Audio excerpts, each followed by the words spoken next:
কলিয়াবৰৰ চৰকাৰী আইন মহাবিদ্যালয় আৰু আয়ুৰ্বেদিক আয়ুষ চিকিৎসালয়ৰ ভূমি পূজন।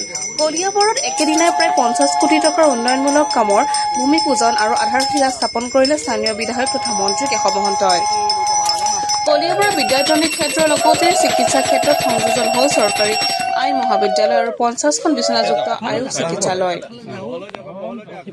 তদুপৰি কলিয়াবৰ বিধানসভা সমষ্টিৰ অন্তৰ্গত আমবাগানতো বিদ্যালয়ৰ ষ্টেডিয়ামকে ধৰি প্ৰায় 6টাকৈ স্থানত 3 কোটি টকাৰ কেইবাটাও উন্নয়নমূলক আঁচনি ভূমি পূজন আৰু আধাৰশিলা স্থাপন কৰে মন্ত্ৰী কেশৱ মহন্তই। News desk report, Assam daily post.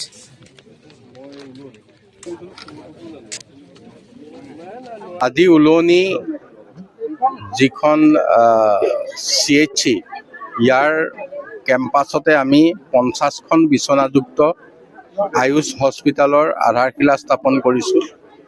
অহা 1.5 বছৰমানৰ ভিতৰত এইখন নিৰ্মাণ হ'ব আৰু কলিয়াবৰৰ স্বাস্থ্য খণ্ডত নতুনকৈ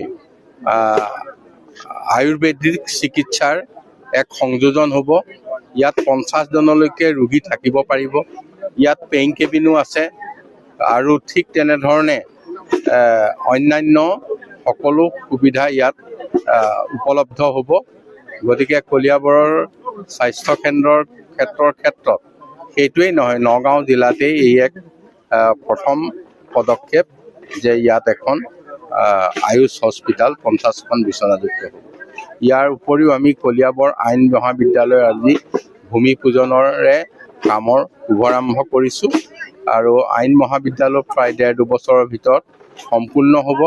আমি চেষ্টা কৰিম আইন মহাবিদ্যালয় সম্পূৰ্ণ নিৰ্মাণ হোৱাৰ আগতেই পাঠ্যক্ৰম বেলেগ বিল্ডিঙত আৰম্ভ কৰিব পাৰে।